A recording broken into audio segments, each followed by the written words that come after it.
है। कट रहा है क्या?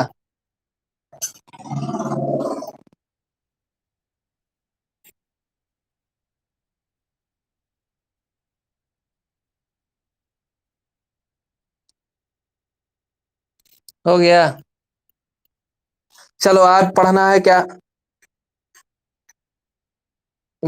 हाँ,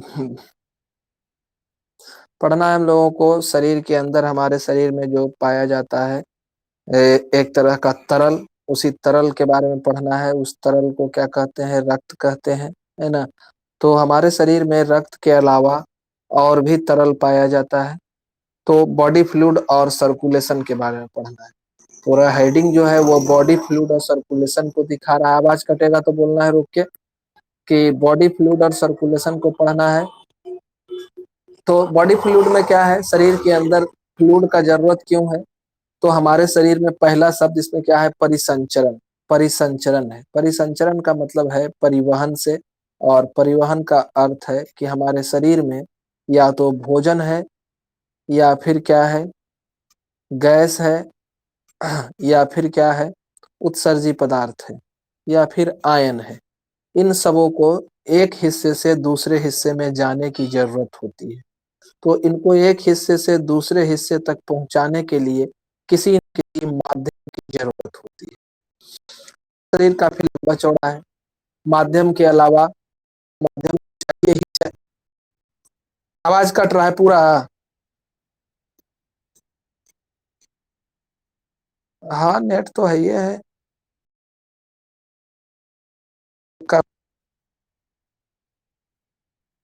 अभी ठीक है आवाज?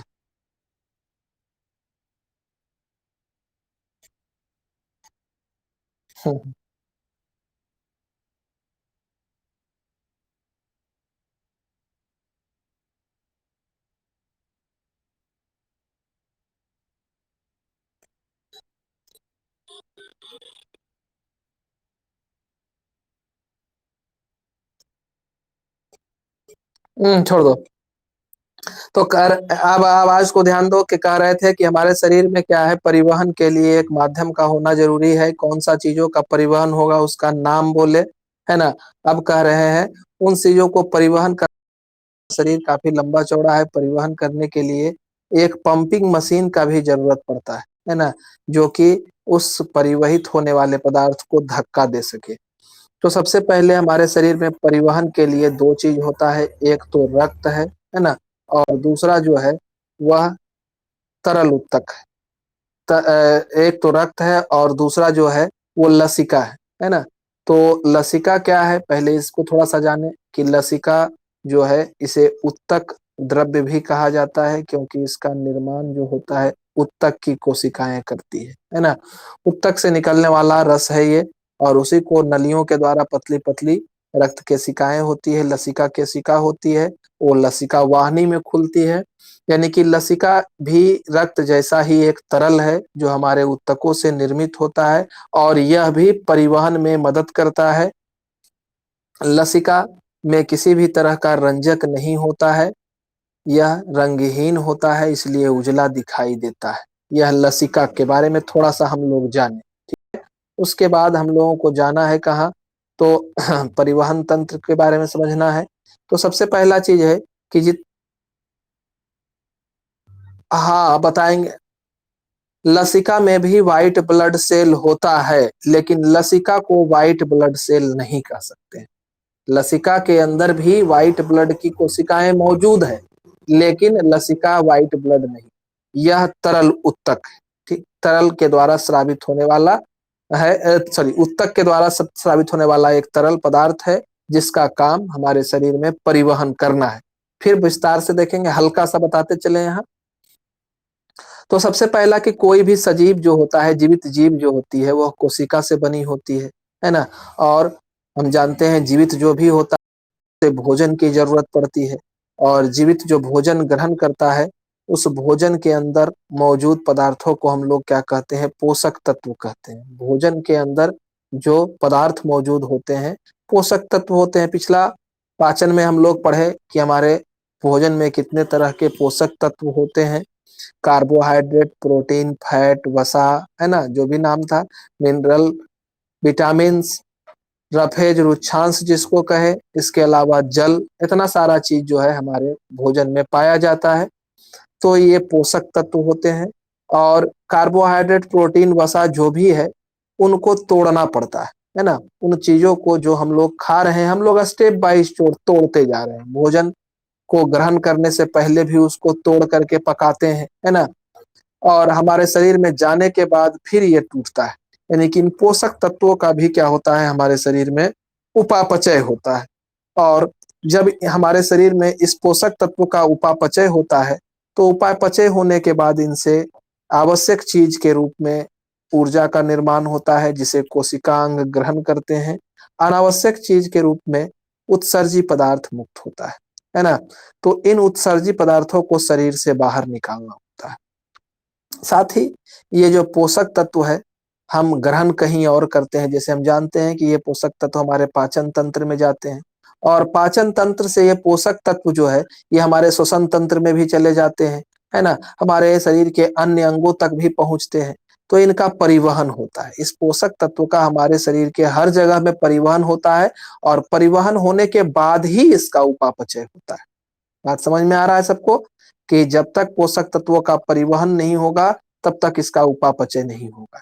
यानी कि हमारे पेट में भोजन, छोटी आंत में ही अगर पोषक तत्व सिर्फ रह जाए, या भिलाई ही सारा पोषक तत्व को रख ले, तो कोई फायदा नहीं है। भिलाई जो है वह रक्त में खुलता है, और रक्त के माध्यम से हमारे पोषक तत्व हमारे शरीर के सभी हिस्सों तक पहुंच जाते हैं। तो सब हिस्सों तक पहुंचने के बाद ही इन पोषक तत्वों का उपापचय होता है। उपापचय का मतलब क्या हुआ, कि इनको विघटित करना, इनको तोड़ना, इनको तोड़ करके अवशोषित होने वाले कणों में रूपांतरित कर देना। और जब कणों में रूपांतरित हो जाते हैं, तो ये ऊर्जा और गंदे पदार्थों का निर्माण भी करते हैं। तो गंदे पदार्थों को हमारे शरीर से बाहर भी निकाला जाता है। बाहर निकालने की प्रक्रिया जो है, वह बहिष्करण कहलाती है। हाँ,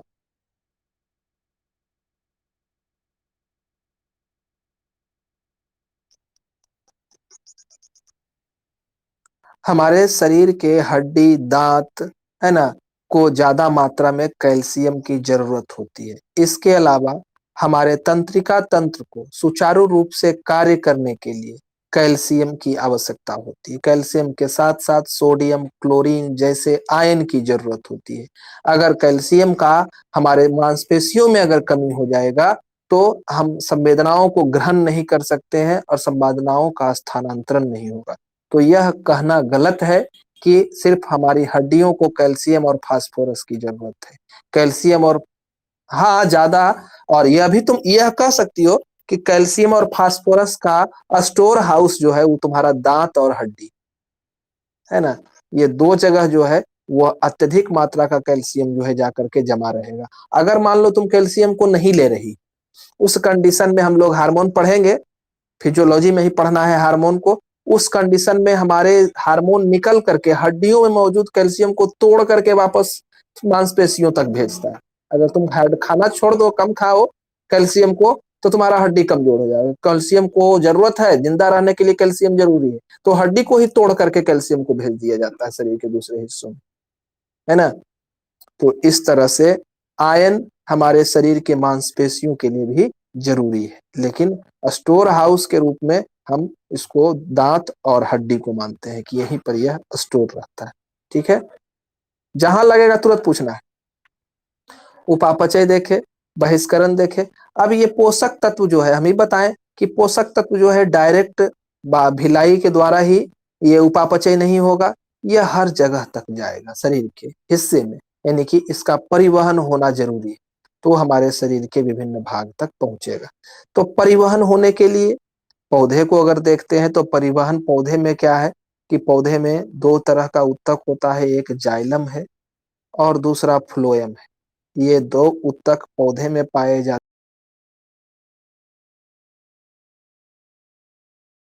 हैं।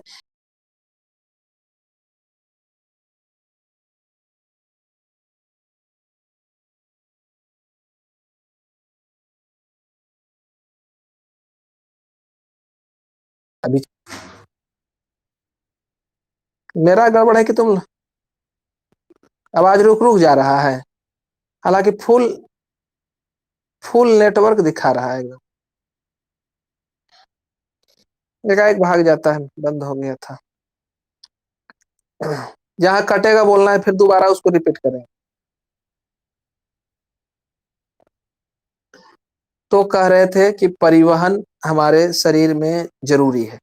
अभी पौधे का चर्चा किए, पौधे का चर्चा इसलिए किए कि पौधे में परिवहन के लिए सिर्फ उत्तक ही पाए जाते हैं, है ना। पौधे में परिवहन जो है उत्तक के स्तर पर ही होता है, और विस्तृत अंग उसमें नहीं पाए जाते हैं। लेकिन हम लोगों में परिवहन के लिए एक विस्तृत अंग होता है ना। और उस अंग तंत्र को परिवहन तंत्र कहा जाता है। वह पूरा लंबा चौड़ा सिस्टम है, और यह विभिन्न चीजों को हमारे शरीर के विभिन्न हिस्सों में पहुंचाने का काम करता है। तो इस परिवहन तंत्र में दो तरल का योगदान है। एक तो रक्त है तरल, दूसरा लसिका है। यह दोनों मिल करके हमारे शरीर के अंदर परिवहन का मोर्चा संभालता है। उसके अलावा लसिका को तो नहीं, लेकिन रक्त को एक प्रेशर के द्वारा, जैसे हमारा शरीर कहीं ऊपर कहीं नीचे, कहीं ऊपर नीचे खड़ा है ना। तो हमारा जब खड़ा है तो शरीर से नीचे से ऊपर भी खून को जाना है।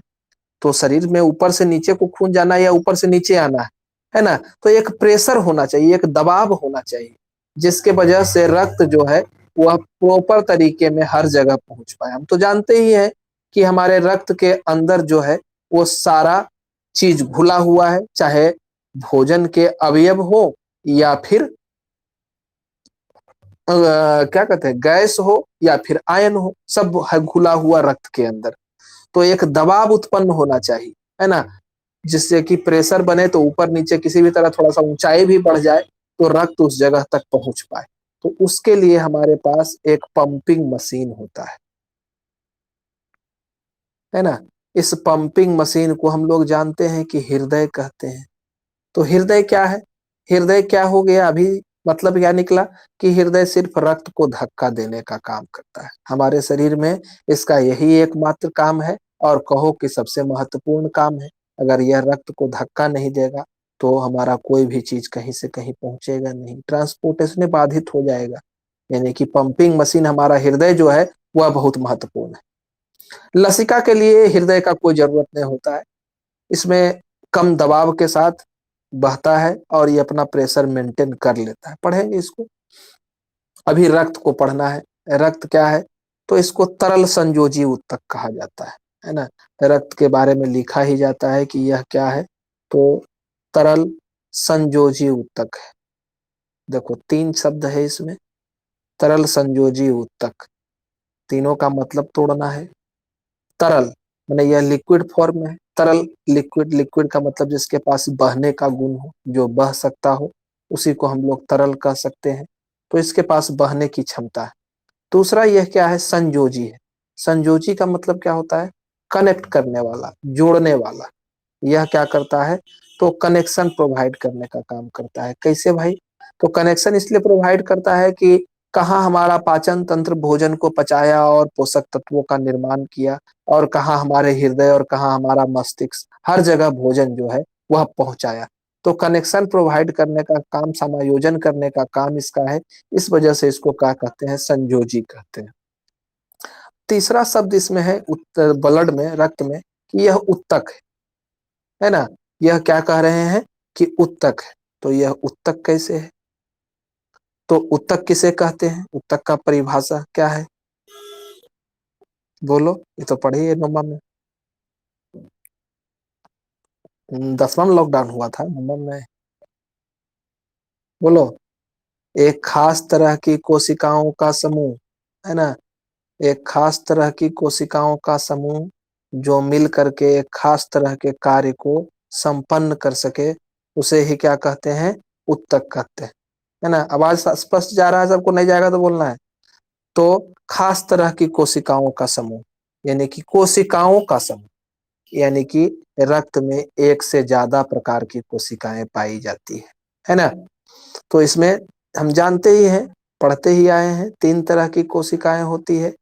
एक तो आरबीसी है, दूसरा डब्ल्यूबीसी है, और तीसरा बिम्बाणु है, पट्टिकाणु है, जिसको प्लेटिलेट्स कहते हैं, है ना। ठीक है। तीन तरह की कोशिकाएं होती है, लाल रक्त कोशिका, श्वेत रक्त कोशिका और पट्टिका आरबीसी, है ना। रेड ब्लड कार्पसल्स कहते हैं, व्हाइट ब्लड कार्पसल्स कहते हैं, प्लेटिलेट्स का ही दूसरा नाम थ्रोम्बोसाइट भी है ना। थ्रोम्बोसाइट भी इसको कहा जाता है। अब क्या किए हैं कि 5 ml रक्त जो है, जो मोटा है उसी का निकालेंगे। किसका निकालना है, दोनों में से जज कर लो कि किसका निकालना है। पूनम आई है, नहीं आई है, आल है। अच्छा, तो तुम्हारा ही निकाल लेते हैं। 5 ml निकाल लिए, है ना, और निकाल करके एक टेस्ट ट्यूब के अंदर रख दिए। और 5 ml निकाल के रख दिए हैं, है ना। 2 घंटा के बाद ऑब्जर्वेशन करते हैं तो क्या देखते हैं कि नीचे कुछ जम गया है और ऊपर कुछ तैर रहा है ना। यहाँ स्पष्ट फोटो बनाए हैं कि नीचे कुछ जम गया है, ऊपर क्या है, तैर रहा है। तो नीचे जो जमा हुआ है वह कोशिकाओं का समूह है, यानी कि उसमें डब्ल्यूबीसी, प्लेटिलेट्स और क्या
अभी नहीं, कटा हुआ था, कट गया था फिर कनेक्शन।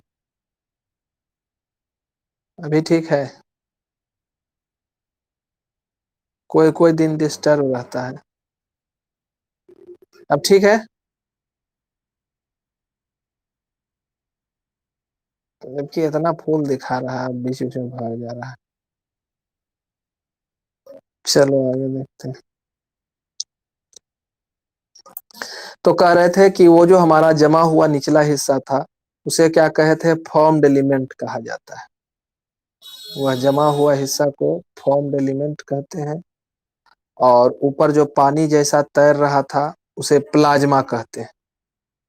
पानी जैसा जो तैर रहा है, उसे प्लाज्मा कहते हैं। ठीक है। तो ये फॉर्म्ड एलिमेंट में तो समझ गए। नहीं, उसको अलग कर दिए है ना, अभी उसका चर्चा नहीं किए। अभी बताएं कि उसके लिए अलग से परिवहन तंत्र है।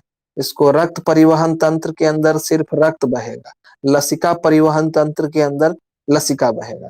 याद रखना है कि रक्त के लिए, हाँ, बिना रंग का, है ना।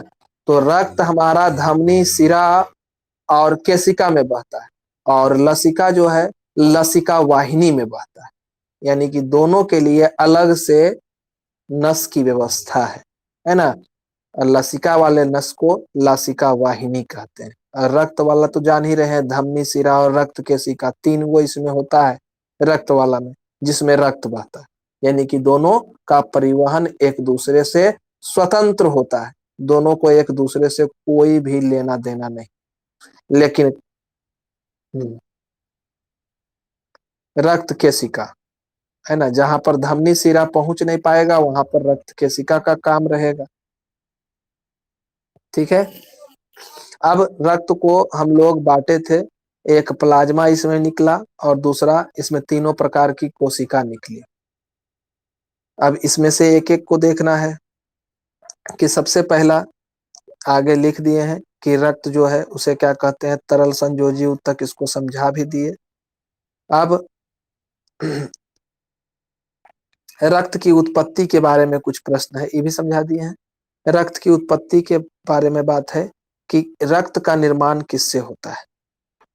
तो हम लोग 11th में पढ़ेंगे कि जब भी कोई जीव बनता है, जैसे हम जानते हैं कि कोई भी जीव बनता है तो अपने जीवन की शुरुआत कितना कोशिका से करता है?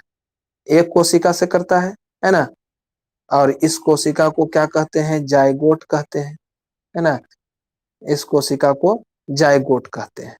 अब क्या होता है कि एक ही कोशिका का जाइगोट होता है, तो यह कोशिका लगातार विभाजित करता है।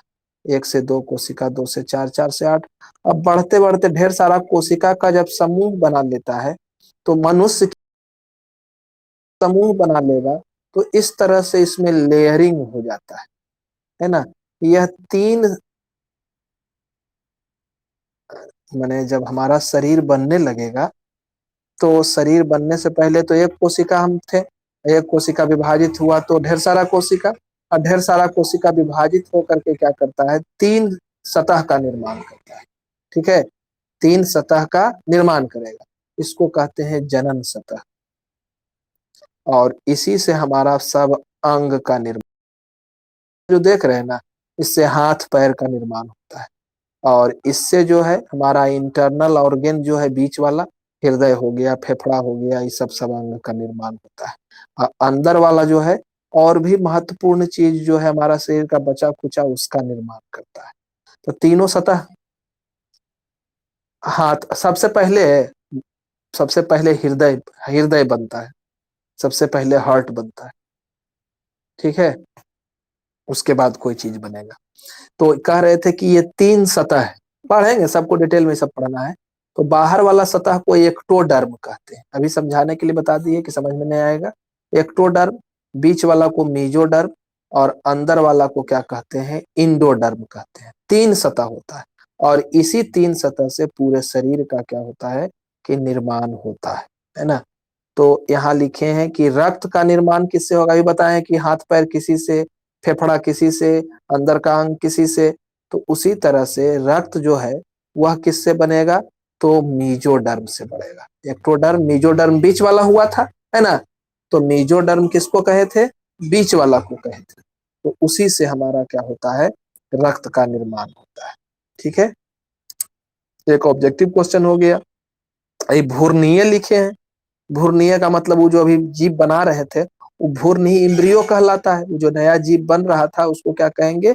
इम्ब्रियो कहेंगे, भ्रूण कहेंगे। इसीलिए भ्रूणीय मीजोडर्म लिखे हैं। एक स्वस्थ मनुष्य जो होता है उसमें लगभग 5 से 6 लीटर रक्त होता है ना। अब रक्त का आयतन तो तुम्हारा पानी पीने के हिसाब से घटता बढ़ता रहता है। पानी जितना पिएंगे उस हिसाब से भी पी लिए तो रक्त का वॉल्यूम बढ़ जाएगा। 6 है तो 8 हो जाएगा। लेकिन तुरंत किडनी फिर क्या करेगा? उसको घटा करके 6 पर पहुंचा देगा। यानी हम जो पानी पीते हैं वो सीधे रक्त में ही मिल जाता है और उसको बैलेंस करने का काम किडनी का है, हमारा उत्सर्जन तंत्र का है। फालतू वाटर को बाहर रिमूव आउट करेगा। तो स्वस्थ मनुष्य के अंदर जो है 5 से 6 लीटर रक्त होना चाहिए। उसके बाद है हम जो भी भोजन लेते हैं, है ना। भोजन का मतलब अब समझ गए, पोषक तत्व से है।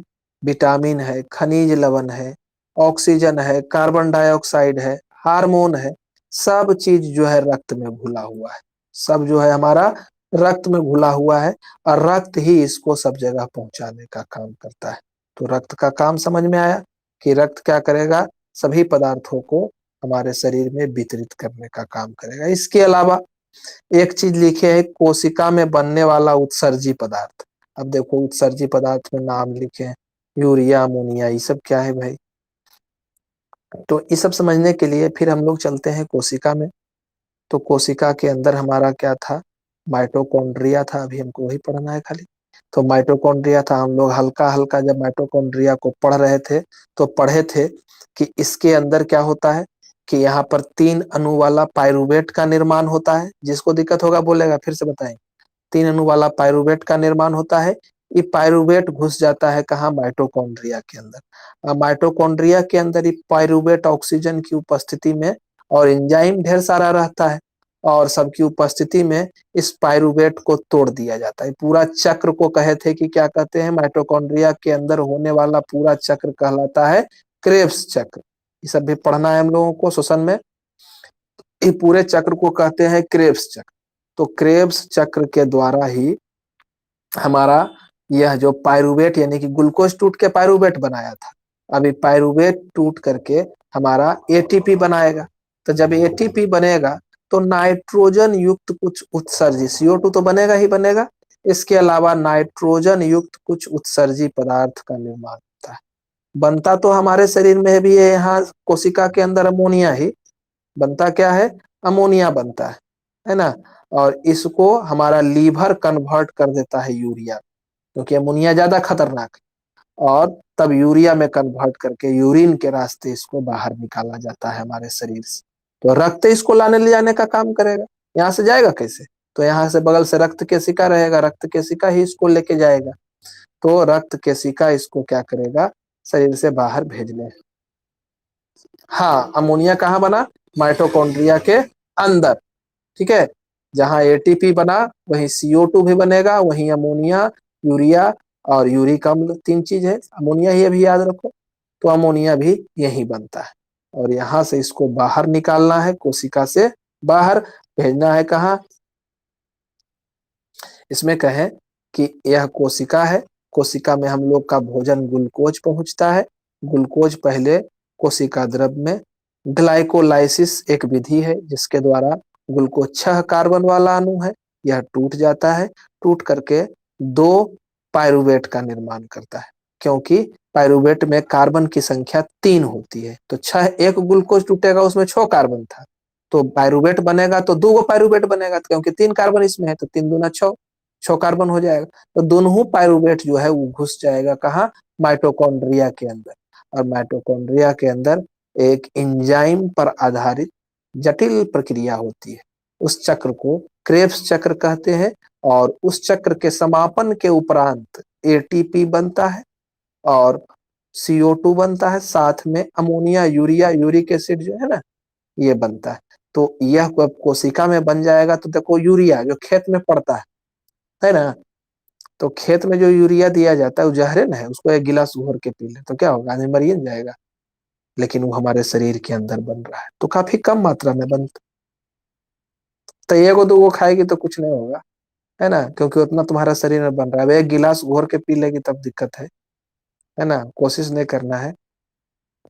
तो ये यूरिया जो है वो खतरनाक है, लेकिन हमारा शरीर उसको बना रहा है। तो खतरनाक है तो उसको बाहर निकालना जरूरी है ना। तो वह क्या करेगा, रक्त केशिका में भेज देगा, फिर किडनी उसको फिल्टर करके बाहर निकाल देता है। तो यह फिल्टर मशीन हमारा काम करते रहता है और हमको इसके जहर से बचाता है। ठीक है, तो इस तरह से ये काम हो गया ब्लड का। पहला काम ब्लड का क्या हुआ, परिवहन का। किसका परिवहन, अब तो अपने मन से लिख देंगे। भोजक पोषक पदार्थ, है ना, पोषक पदार्थ, गैस, विटामिन, विटामिन, आयन और उत्सर्जी पदार्थ हो गया। उसके बाद दूसरा काम है, हमारे शरीर में एक चीज तो और होता है, जीवाणु। हमारे शरीर में डब्ल्यूबीसी भी होता है, श्वेत रक्त कोशिका। हम लोग इसके बारे में भी पढ़े हैं। हाँ, कौन, रक्त। हाँ, तो वो डब्ल्यूबीसी अपना काम करेगा, है ना, सबका काम बटा हुआ है। तो इस तरह से इसके अलावा रक्त हमारे शरीर में एक चीज और लिखे हैं, होम्योस्टेसिस को मेंटेन रखता है। टर्म को समझना है ना। तो होम्योस्टेसिस का मतलब क्या है, यह एक ऐसी विधि है जिसके द्वारा कोई भी जीव अपने शरीर का तापमान को स्थिर रखता है। शरीर के अंदर कितना जल होना चाहिए, अभी थोड़ी देर पहले बोले ना कि रक्त में 5 से 6 लीटर रक्त रहेगा, पानी पिए तो ये 8 लीटर हो गया। लेकिन तुरंत ही किडनी इसको फिल्टर करके 2 लीटर एक्स्ट्रा जो था उसको बाहर निकाल दिया। यानी कि हमारा शरीर का जल संतुलन का भी काम जो है ये करता है। उसके बाद शरीर का तापमान को नियंत्रित करता है। हमारे ऊतकों के अंदर कौन सा द्रव्य कितना मात्रा में होना चाहिए, इस सबको भी संतुलित करता है। मैंने कह सकते हैं ताप नियंत्रण, जल संतुलन और शरीर के अंदर अन्य द्रवों के सांद्रण को मेंटेन करने का जो प्रक्रिया है, उसी प्रक्रिया को समस्थैतिकी या होम्योस्टेसिस कहते हैं। ठीक है, हमारे शरीर को नियंत्रित रखना। हम जानते हैं इस पृथ्वी पर दो तरह के जीव, एक जीव को कहते हैं कोल्ड ब्लडेड, एक को वार्म ब्लडेड। तुमको कोल्ड ब्लडेड है कि वार्म ब्लडेड है, जो लड़ाई करने वाला रहता है वो वार्म ब्लडेड है ना, जो आराम से रहता है जिसको गुस्सा नहीं आता है वो कोल्ड ब्लडेड है। सही है इसलिए ना, है ना।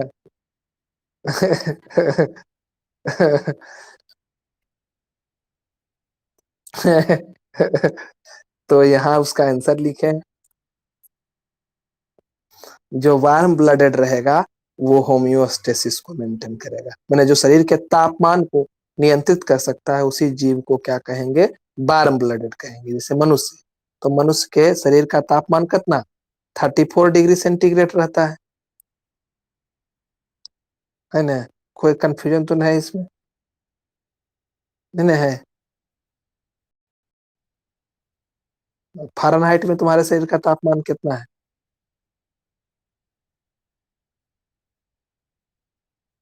ठीक है। तुम्हारे शरीर का तापमान हमेशा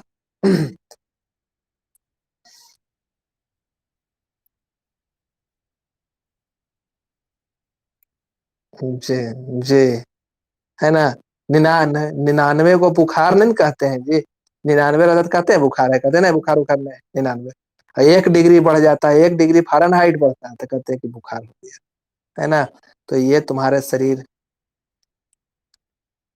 हाँ सामान्य है ना। और 1 डिग्री 2 डिग्री बढ़ता है तो कितना दिक्कत हो जाता है। तो 37, तो ये इसमें ये चार्ज बढ़ेगा तो लगेगा कि एक बार बुखार हो गया, एहसास होने लगता है। और 100 में तो लगता है कि अब सो जाए, है ना। 101 में तो समझिए रही, 102 में,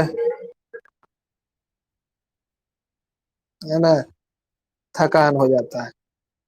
तो ये है वार्म ब्लडेड। वार्म ब्लडेड अपने शरीर के टेम्परेचर को मेंटेन रखेंगे, साथ में ये पूरा मैंने वार्म ब्लडेड जो भी होंगे वो होम्योस्टेसिस को मेंटेन करेंगे। वार्म ब्लडेड होम्योस्टेसिस को मेंटेन करेंगे, यानी शरीर के तापमान के साथ साथ शरीर में कितना पानी होना चाहिए, द्रव्य का सांद्रण होना चाहिए, सबको मेंटेन करेंगे। तो पृथ्वी पर दो एक वो जो है वो वार्म ब्लडेड है, एक तो स्तनधारी हो गया है ना, और दूसरा पक्षी है, बाकी जो है वो कोल्ड ब्लडेड है। ठीक है, तो ये सब जो है अपने शरीर के तापक्रम को निश्चित नहीं रख सकते। जैसे डायनासोर का नाम सुने थे ना, तो डायनासोर क्या था, कोल्ड ब्लडेड था, है ना। पृथ्वी पर जैसे जैसे टेम्परेचर बढ़ने लगा वो आइस एज में रहता था। डायनासोर आज से 65 मिलियन साल पहले एक्सटिंक्ट किया था, तो वो उस समय रहता था, तो उस समय जो था आइस एज था, तो उतना में उसका शरीर के अंदर का एंजाइम काम करता था, वो एडजस्ट। लेकिन टेम्परेचर जैसे ही बढ़ा, जैसे टेम्परेचर तुम्हारा बढ़ता है, तुम अनवेल क्यों फील करती है, 37 से बढ़ गया, 37 इससे सेंटीग्रेड तो हटाइए दो, है ना, फ़ारेनहाइट में चलो, तो फ़ारेनहाइट में थोड़ा सा बढ़ गया, तुम अनवेल क्यों महसूस करती है, क्योंकि तुम्हारा शरीर के अंदर हर सेल के अंदर तो क्या है, एंजाइम वर्क कर रहा है। और याद रखो कि तुम्हारे शरीर का सारा एंजाइम जो है बढ़िया से वर्क करता है इसी पर। इस तापमान में थोड़ा सा भी चेंजिंग होगा तो एंजाइम वर्क करना गड़बड़ा जाएगा, तो एंजाइम वर्क करना गड़बड़ा जाएगा, तुम्हारा सारा सेल है तो डिस्टर्ब हो गया, तो सारा सेल डिस्टर्ब हो गया तो शरीर कैसे अच्छा महसूस करेगा। बात समझ में आया कि गर्मी से हमारा गड़बड़ी क्या होता है, एंजाइम में गड़बड़ी आ जाता है, और अगर ज्यादा बुखार बढ़ा तो एंजाइम डीनेचर्ड हो जाएगा, तो अंततः मृत्यु हो जाएगी। 103 104 बुखार जाएगा तो क्या होगा, अनबैलेंस हो जाए। हमारे शरीर में कितना एंजाइम होता है, यही पूछी है, ये हम नहीं बता सकते जी, क्योंकि जितना खोज ये नहीं, क्योंकि जितना खोज हुआ है उसमें कुछ और ऐड हो जाएगा ना। जैसे अभी कोशिका पढ़ाएंगे, जब पढ़ाएंगे क्रेब्स साइकिल, तो क्रेब्स साइकिल में 12-15 को तुमको मिल जाएगा। पाचन में पढ़े कि 25-30 को तुम्हारा पाचन में है, उसी तरह से तुम्हारा शरीर के और भी इंटरनल, फिर एटीपी पढ़ी तो F1 पार्टिकल पढ़ी थी, उसमें इंजाइम है, और भी कई जगह इंजाइम है, कुछ का तो खोज भी नहीं है ना, हम लोग जानते भी नहीं है। इतना ही जानो कि तुम्हारे अंदर जो लक्षण है ना, जो लक्षण है, गुण है, उसके लिए भी इंजाइम है। तो आप बताओ कि कितना इंजाइम तुम्हारे शरीर, तुम्हारे पास जो है लगभग बहुत ज्यादा है ना। हाँ, कोई भी शरीर में तुम्हारा प्रोटीन भी है, तो प्रोटीन केमिकली क्या है, इंजाइम है। इंजाइम केमिकली क्या है, प्रोटीन। तो हम इंजाइम का नंबर कैसे बता दें, है ना, कि एंजाइम जो है केमिकली प्रोटीन है, यहाँ तक कि एक जीन जो अपना वर्क करता है ना, तो उसके लिए एक एंजाइम का सिंथेसिस होता है, एक लक्षण के लिए एक एंजाइम सिंथेसिस होगा, तभी वो लक्षण एक्सप्रेस होगा। सब बहुत चीज है, तो मोटा मोटी हम लोग समझ गए। आगे चलते हैं। हाँ, क्या कह रहे थे, होम्योस्टेसिस, हाँ, तो थे अभी डायनासोर में, है ना। तो डायनासोर को कह रहे थे कि वो मर क्यों गया, कोल्ड ब्लडेड था तो मर क्यों गया, कोल्ड ब्लडेड तो हमारा छिपकली भी है, कोल्ड ब्लडेड तो हमारा फ्रॉग भी है, तो वो जीवित है, ये क्यों मर गया। तो सबसे पहला तो इसका शरीर विशाल था, दूसरा चीज था कि टेम्परेचर में राइज हुआ, टेम्परेचर जैसे ही बढ़ा तो उसके बॉडी के अंदर के जो इंजाइम थे वो एक ऑप्टिमम टेम्परेचर पर वर्क कर रहे थे, लेकिन ये अपने शरीर के टेम्परेचर को मेंटेन नहीं रख पा रहा था। तो इसको तो ठंडा गर्मी कुछ पता नहीं चल रहा था, लेकिन अंदर ही अंदर इसके एंजाइम डीनेचर्ड होते चले गए, और यह धीरे धीरे करके एक्सटिंक्ट हो गया, शरीर के सेल ही काम करना बंद कर दिए। तो धीरे धीरे फ्रॉग वगैरह को देखती है, जब गर्मी रहेगा तो को मेढक नजर आता है, बरसात में मेढक नजर आता है। ठंडा और गर्मी दोनों में हम लोग पढ़े ही है, दो गो नींद लेता ही, एक वो एस्टिवेशन, एक वो हाइबरनेशन, शीत निद्रा, है ना, और ग्रीष्म निद्रा, दो गो निद्रा लेता है जिसमें वो सोते रहता है, और अपने शरीर के अंदर मौजूद फैट का कंज्यूम करके अपना लाइफ चलाता है ना। तो उस तरह से वो बच जाता है। छिपकली को देखेगी कि ठंड जब बढ़ेगा ना, तो देखना कि छिपकली जैसे ही थोड़ा सा धूप निकलेगा तो छिपकली वगैरह धूप की तरफ चल जाएगा गर्मी सेकने के लिए। नहीं तो जो है जंगल पहाड़ उहाड़ मैंने बागीचा उगीचा में जो गिरगिट वगैरह रहता है, वो जमीन के अंदर खो बना करके घुस जाता है टेम्परेचर को मेंटेन करने के लिए।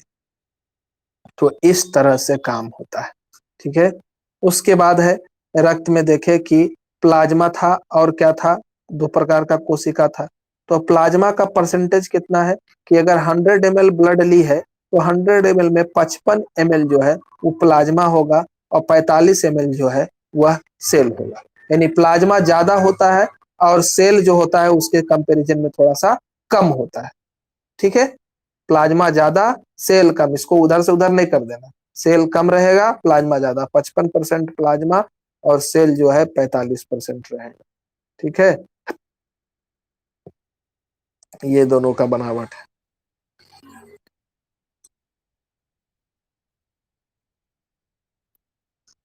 इतना समझ में आया ये? अब पूनम लगता है आई है।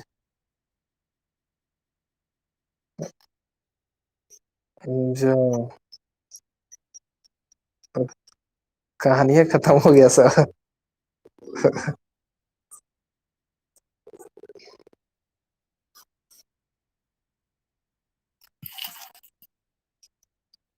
अच्छा, चलो और कोई क्वेश्चन वोश्चन कुछ पूछना है वैसा तो बोलो। कुछ क्वेश्चन वोश्चन पूछना है? इतना समझ में आया ना आज वाला क्लास? जो लेट से, हाँ। नहीं जी, नहीं नहीं, टेंशन का ले लो, कई वो है उसमें, कितना है, उससे क्या होगा। एक्स्ट्रा मिलेगा, एक्स्ट्रा मिलते रहेगा। अभी टाइम नहीं मिल पा रहा है, थोड़ा सा कुछ काम में रहते हैं, तो मिलेगा तो उसको बैठ के बनाएंगे। बनाना पड़ेगा ना, समझ जाएगा, क्वेश्चन ढेर सारा उसमें। तो तत्काल दे दिए हैं कि कम से कम उस सिलेबस कवर हो जाए, पढ़ लेगी इसी बहाने, उतना हो जाएगा तो नॉर्मल क्वेश्चन उससे आ जाएगा, हो जाएगा। और कहीं कोई क्वेश्चन है तो बोलो। हाँ,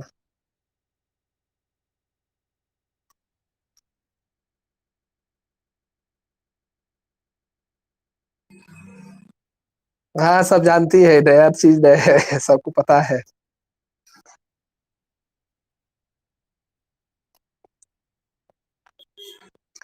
हाँ, तो कोई दिक्कत नहीं है, एक ही इसी अटैचमेंट से ही चलेगा। बस उनका क्लास आईडी डाल दो।